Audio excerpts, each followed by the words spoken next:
Hello all, welcome to screen space. ఈ వీడియోలో the night agent season 2 review గురించి అయితే మాట్లాడుకుందాం. అంతకన్నా ముందు one thing, the night agent season 1 ఎవరన్నా చూడకపోయి అంటే కనుక ఆల్రెడీ దాని గురించి మనం రివ్యూ పెట్టామంటే వెబ్ సిరీస్ సజెషన్ కింద కూడా వీడియో చేశాను. నేను పైన కార్డ్స్లో ప్లే చేస్తాను, ఒకసారి చూడకపోతే చూడండి. అండ్ ఎవరన్నా క్రైమ్ ఇన్వెస్టిగేషన్ థ్రిల్లర్స్కి అడిక్ట్ అయిన వాళ్ళు ఎవరన్నా ఉంటే ఈ సిరీస్ మీకు బాగా నచ్చుద్ది. ది నైట్ ఏజెంట్ సీజన్ 1 చూసి ఆ తర్వాత సీజన్ 2 చూడండి, మీకు బాగా నచ్చుద్ది. ఈ వీడియోలో అయితే నేను సీజన్ 2 గురించి అయితే మాట్లాడుతున్నా. యాజ్ యూజువల్ సీజన్ 1 లాగే ఇందులో కూడా 10 ఎపిసోడ్స్ అయితే ఉంటాయి. ఈచ్ ఎపిసోడ్ వచ్చేసి 45 to 55 మినిట్స్ డ్యూరేషన్ అయితే ఉంటుంది. ఈ సిరీస్ వచ్చి తెలుగు లాంగ్వేజ్ అయితే అవైలబుల్గా ఉండదు, ఇంగ్లీష్ లాంగ్వేజ్ అండ్ ఇంగ్లీష్ సబ్ టైటిల్స్తో అయితే అవైలబుల్గా ఉంటుంది. తెలుగు లేదు కదని మిస్ అవుద్ది భయ్య, చూడండి. ఇక ఈ సీజన్ 2 విషయానికి వచ్చేస్తే నాకైతే బాగా నచ్చింది భయ్య. సీజన్ 1 ఎంత నచ్చిందో సీజన్ 2 కూడా అంతే బాగా నచ్చింది నాకు.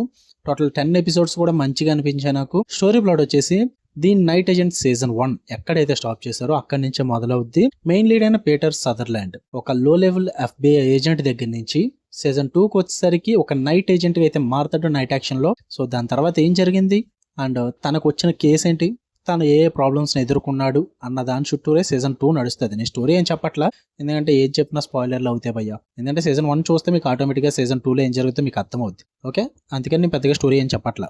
ఇంక ఈ సీజన్ 2 విషయానికి వచ్చేస్తే చాలా కొత్త క్యారెక్టర్స్ అయితే యాడ్ అవుతాయి. నాకు సీజన్ 2లో బాగా నచ్చింది ఏంటంటే every episode starting flash back portions అయితే ఉంటాయి భయ్యా. ప్రతి ఎపిసోడ్ స్టార్టింగ్ లో కూడా ఒక ఫ్లాష్ బ్యాక్ పోర్షన్ అయితే రన్ అవుతుంది. మీరు స్కిప్ కొట్టేద్దు, చూసుకోండి నీట్గా. ప్రతి ఫ్లాష్ బ్యాక్ పోర్షన్ కూడా కొన్ని కొత్త క్యారెక్టర్లకు కానీ ఆల్రెడీ ఉన్న క్యారెక్టర్లకు కానీ వాళ్ళ బ్యాక్ స్టోరీస్ని అయితే చూపించడం జరుగుద్ది. చాలా బాగా నచ్చింది నాకు అది. I loved it man. నాకు చాలా బాగా నచ్చింది ఆ ఫ్లాష్ బ్యాక్ పోర్షన్స్ అన్నవి. అండ్ ఫస్ట్ ఎపిసోడ్ నుంచి కూడా ఒక టెన్షన్ అండ్ ఇంట్రెస్ట్ని మనకి బిల్డ్ చేస్తారు. త్రూ అవుట్ ద సిరీస్ అది మనకి కనెక్ట్ అవుతూనే ఉంటుంది. ఆ గ్రిప్పింగ్ ఎలిమెంట్స్ అన్ని కూడా మంచిగా పెట్టుకున్నారు. అండ్ యాక్షన్ సీన్స్ కూడా ఉంటాయి, మంచిగా ఇన్వెస్టిగేషన్ ఎక్కువ ఉంటుంది. ఫస్ట్ సీజన్ లో యాక్షన్ సీక్వెన్సెస్ ఎక్కువ ఉంటాయి మంచిగా. ఇందులో కొంచెం తక్కువ ఉన్నప్పటికీ కూడా ఇన్వెస్టిగేషన్ సీన్స్ కానీ ఆ క్రైమ్ సీన్స్ కానీ చాలా బాగా చూపిస్తారు. అండ్ కొన్ని సిచ్యువేషన్స్ అన్నిటిని క్రియేట్ చేస్తారు భయ్య. ఆ ఎపిసోడ్ లో ఉన్న టెన్షన్ మనం ఖచ్చితంగా ఫీల్ అవుతాం, అంత బాగా క్రియేట్ చేశారు ఆ సినారియోస్ అన్ని కూడా. కొన్ని కొత్త క్యారెక్టర్స్ అయితే ఎంటర్ అవుతాయి. నూర్ అని చెప్పి ఒక క్యారెక్టర్ ఉంటుంది, క్యాథరిన్ అని ఒకటి, ఇలా కొన్ని క్యారెక్టర్స్ అయితే చాలా యాడ్ అవుతాయి. నాకు నూర్ క్యారెక్టర్ ని డెవలప్ చేసిన విధానం కానీ దాన్ని స్టోరీ కనెక్ట్ చేసిన విధానం కానీ ఇలా చాలా బాగుంటుంది అనమాట. అండ్ విలన్స్ క్యారెక్టర్స్ కూడా బ్యాక్ స్టోరీస్ పెట్టుకున్నారు, అవి కూడా నాకు బాగా నచ్చాయి భయ్య. విలన్స్ కూడా పర్టికులర్ గా బ్యాక్ స్టోరీ చూపించి వాళ్ళు ఎందుకు పని చేస్తున్నారు అనేది కూడా చాలా బాగా చూపిస్తారు. నాకు అది ఇంకా బాగా వర్కౌట్ అయింది. అండ్ నాకు ఎక్కడ కొంచెం డల్ అయిందంటే మెయిన్ ప్లాట్ ఏదైతే వీళ్ళు కేసు ఇన్వెస్టిగేషన్ కింద తీసుకున్నారో అది ట్విస్ట్లు అవి ఇవి పెట్టుకుని చూపిస్తారు, కానీ అది అంతగా ఏం వర్కౌట్ అవ్వదు. ఏంటంటే అది ఆల్రెడీ చాలా చోట్ల చూసేసింది మనకి, బట్ వీళ్ళు కొంచెం డిఫికల్ట్గా చూపిస్తారు.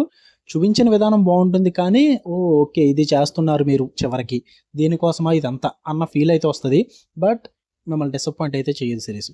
ఆ ఇన్వెస్టిగేషన్ ప్రాసెస్ కానీ ఆ యాక్షన్ సీక్వెన్సెస్ కానీ ఆ క్యారెక్టర్ డెవలప్మెంట్స్ కానీ మెయిన్ లీడ్స్ పర్ఫార్మెన్సెస్ కానీ రోజ్ క్యారెక్టర్ కానీ పీటర్ సదర్లాండ్ క్యారెక్టర్ కానీ వీళ్ళందరూ కూడా మంచిగా ఎంటర్టైన్ చేస్తారు మిమ్మల్ని. Through out the series 1 to 10 episodes మీకు ఎక్కడ బోర్ కొట్టదు భయ్య. మీకు ఒకవేళ ది నైట్ ఏజెంట్ సీజన్ 1 నచ్చినట్టయితే ఖచ్చితంగా సీజన్ 2 నచ్చుద్ది, మీరైతే డిసప్పాయింట్ అవ్వరు. మీరు క్రైమ్ థ్రిల్లర్ ఇన్వెస్టిగేషన్స్, కొన్ని సస్పెన్స్ థ్రిల్లర్ ఇన్వెస్టిగేషన్స్, ఈ డ్రామాస్ కానీ ఎవరన్నా చూసే వాళ్ళు ఉంటే కనుక ఖచ్చితంగా ది నైట్ ఏజెంట్ మిస్ అవ్వద్దు. నెట్ఫ్లిక్స్లో ఉంటుంది, తెలుగు లాంగ్వేజ్ అయితే ఉండదు, ఇంగ్లీష్ లాంగ్వేజ్ అండ్ ఇంగ్లీష్ సబ్ టైటిల్స్తో చూడాలి. ఫ్యామిలీతో వాచబుల్నే, అడల్ట్ సీన్స్ కానీ వల్గర్ లాంగ్వేజ్ కానీ ఏది ఉండదు. మహా అయితే కిస్సింగ్ సీన్స్ ఉంటాయి, అంతకు మించి అయితే ఏమీ ఉండవు. ప్యూర్లీ ఫ్యామిలీ వాచబుల్, మంచిగా చూడొచ్చు మీరు. ఒకవేళ మన ఛానల్ గురించి మీకు ఏం తెలియకపోతే మన ఛానల్లో ఓటీటీలో రిలీజ్ అయ్యే అదర్ లాంగ్వేజెస్ ఏ లాంగ్వేజ్ అయినా సరే కానీ మన మూవీస్ కానీ వెబ్ సిరీస్ కానీ మన ఛానల్లో పక్కా రివ్యూస్ వస్తాయి. ది నైట్ ఏజెంట్ కూడా ఇంకా త్వరగా రావాలి రివ్యూ. ఎందుకు లేట్ అయిందంటే ఇంకా చాలా సిరీస్లు అయితే ఉండిపోయాయి భయ్య, చాలా సిరీస్లు అయితే రివ్యూస్ పెట్టాను నేను. సో అందువల్ల ఇది లేట్ అయింది, ఏమనుకోవద్దు. ఒకవేళ మీకు అదర్ లాంగ్వేజెస్ కంటెంట్ కావాలి అనుకుంటే మన ఛానల్ని ఖచ్చితంగా సబ్స్క్రైబ్ చేసుకుంటే, అలా అని చెప్పేసి తెలుగు డబ్బెడ్ థియేటర్ రివ్యూస్ అయితే నేను పక్కన పెట్టాను, అవి కూడా మన ఛానల్లో వస్తాయి. సో బెల్ ఐకాన్ ఆన్లో పెట్టుకోండి, డైలీ 2-3 వీడియోస్ అయితే మన ఛానల్ నుంచి ఖచ్చితంగా వస్తాయి. మీకు కనుక ఈ రివ్యూ నచ్చితే వీడియోని లైక్ చేయండి, షేర్ చేయండి. మీరు ఆల్రెడీ సిరీస్ చూస్తుంటే కామెంట్ చేయండి మీ ఒపీనియన్. ఖచ్చితంగా నాకు చాలా వాల్యుబుల్ మీ కామెంట్స్ అన్నవి. Okay, love you all, bye.